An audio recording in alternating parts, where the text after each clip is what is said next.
as we're jumping into session 6, we have covered a lot of ground. If you think back to the stories that we've been through so far, we started out with this toolbox, right? And we talked about how the Bible is a bunch of stories, like the little compartments in a toolbox. A bunch of stories make up one big story of the Bible. The family was the first part of that. The second part, we talked about rebellion. And that's where we talked about, we had a tower of blocks, and that when we kind of want to do things our way instead of God's way, things don't always work out. We talked about the flood. We talked about Israel and continuing to outline God's big story of his love for us. We used the puzzle pieces to do that. And then we also talked about the kings and keeping things in order. And we talked about the big rocks and how important it is to keep those in first place. Otherwise, things just simply don't fit. And as we jump into our story for this session, we are moving from the Old Testament into the New Testament. And if you look in your Bible, most of them should be like mine, but there is a blank page, a simple blank page in between the Old Testament and the New Testament. And you would think, that's not really a big deal. That's just formatting. But in all actuality, that blank page represents 400 years. Wow. 400 years of silence at that. You think back, Tom has told us about all those promises that we've talked about that God made, and we've learned that God is a God who does what he says he will do. 300 promises, but for 400 years, he's silent. Wow. If we look back to the hand analogy that Tomba has been using, that big word of anticipation, it would be easy for us to look at anyone living in this blank page era and ask, what are we waiting for? If God is so good, why aren't we hearing from him? If God is so good, why aren't things happening? We can fill in that waiting period with all sorts of questions. We can let doubt creep in, even some fear. But if we look beyond that blank page, we see there is a lot of the Bible, a lot of the story left to play out yet. There is more to come. So sometimes we can see ourselves as a blank page and find ourselves asking all of those questions.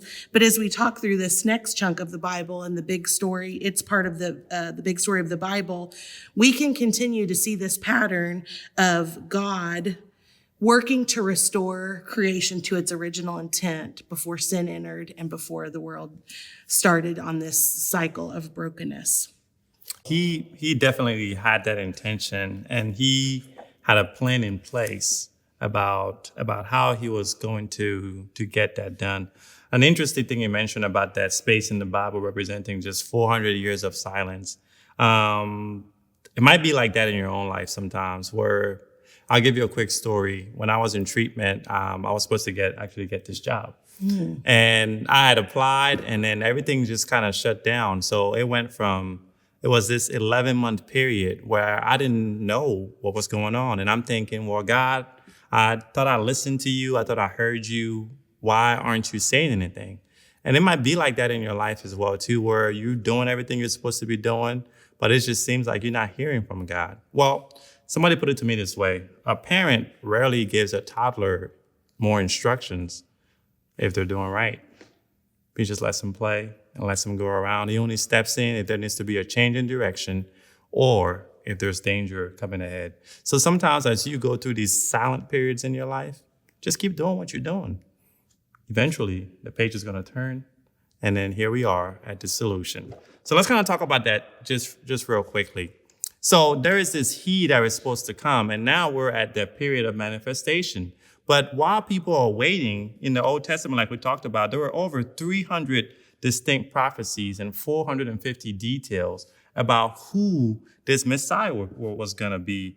Things like he was going to be born in Bethlehem, he was going to be from the tribe of Judah. He was going to be a Nazarene. He was going to be born of a virgin, and he would spend some time in Egypt.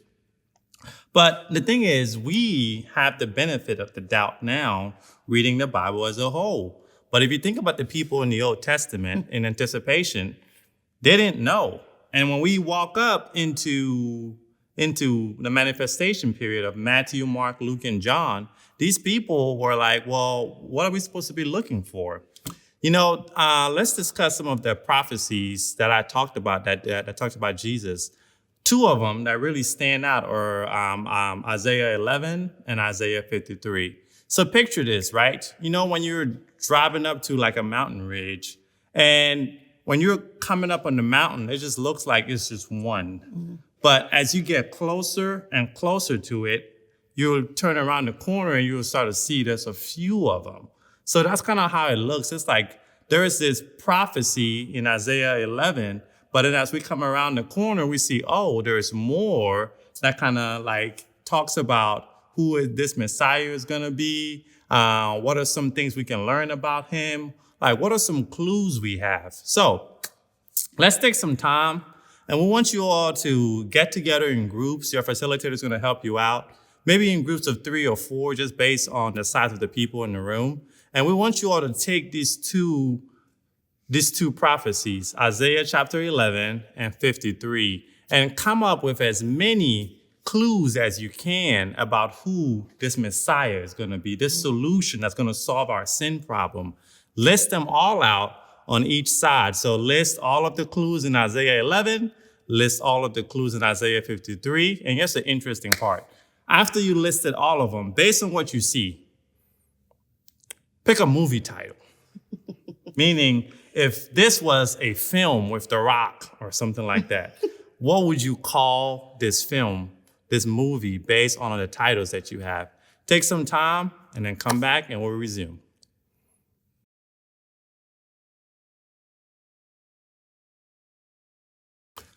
All right, so what was that exercise like for you guys? I'm just really curious as to some of the movie titles that you guys kind of came up with. I know there's some really creative minds in there. So let's take some time just to break it down. So as you've probably realized, Isaiah chapter 11 comes before Isaiah 53. So if we're reading, if we're the people in the manifestation period, right, looking for this Messiah, and we're reading the old scriptures, when we look at 11, we see this idea of everything that would point to a king, right? He would be somebody who would come, he would right the wrongs, he would protect Israel, and he would set Israel free. Now think about this. During this time, the people of Israel were under the reign of the Romans, and they were really suffering. So when Jesus shows up and he says, I'm the Messiah, they're expecting him to come in on a chariot of fire with swords and slashing things. So when he comes down as this average looking dude, as Isaiah 53 kind of describes him, you know, I think they did Jesus wrong. Essentially, they said he wasn't much to look at, you know. But what that looks like in our lives sometimes is God has promised something. He has promised you a solution. It shows up in your life, but because it doesn't look how you thought it would, you miss it. And it's right there with you the whole time. You might be living in a miracle. You might be living in an answered prayer right now, but you can't realize it because you're expecting it to come a certain way. But here's the beauty of what's happening, because in Isaiah 53, we do have the suffering servant, is what we like to call it. It's what scholars have called Isaiah 53, the suffering servant, because that's how Jesus came. He came humbly. It wasn't much to look at, but he showed up so that he would die for our sins and live this life to where now his life, death, and resurrection can renew us. But there is hope, because Isaiah 11 doesn't mean it's not going to happen. It just means that's not how he came the first time. Remember the mountain ranges. Only thing is we're switching them. Isaiah 53 is how Jesus came the first time in the manifestation when he showed up as this suffering servant. It says that he will be led like a sheep, right, to be slain.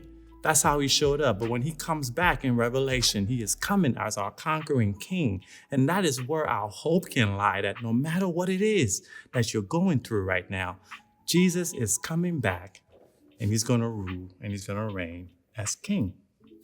So just to recap, once again, there was an anticipation. And then now we have shown the Messiah is here. He's manifested and he has appeared as the suffering servant, which is Isaiah 53. And he proclaims that go out with the proclamation in Acts and tell of me.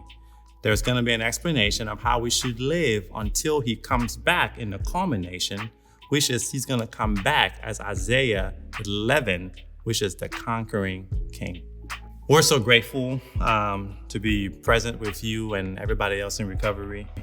See, our mission is real simple, and it's that we want to connect you with Jesus as a part of your long-term recovery. These sessions really are just designed to guide us through the storyline of the Bible, giving us this big picture of the Bible message so that we can not just understand it, but most importantly, we can apply it to our lives today. Now, this study really is not meant to replace the Bible. No, we don't want to do that. But what its goal is to help us to learn, to read it, and to really just understand it. See, it has been said that you can teach the Bible to people, or you can teach people the Bible. And our goal today is just simply to teach you the Bible. And we really hope that you will continue this journey with us.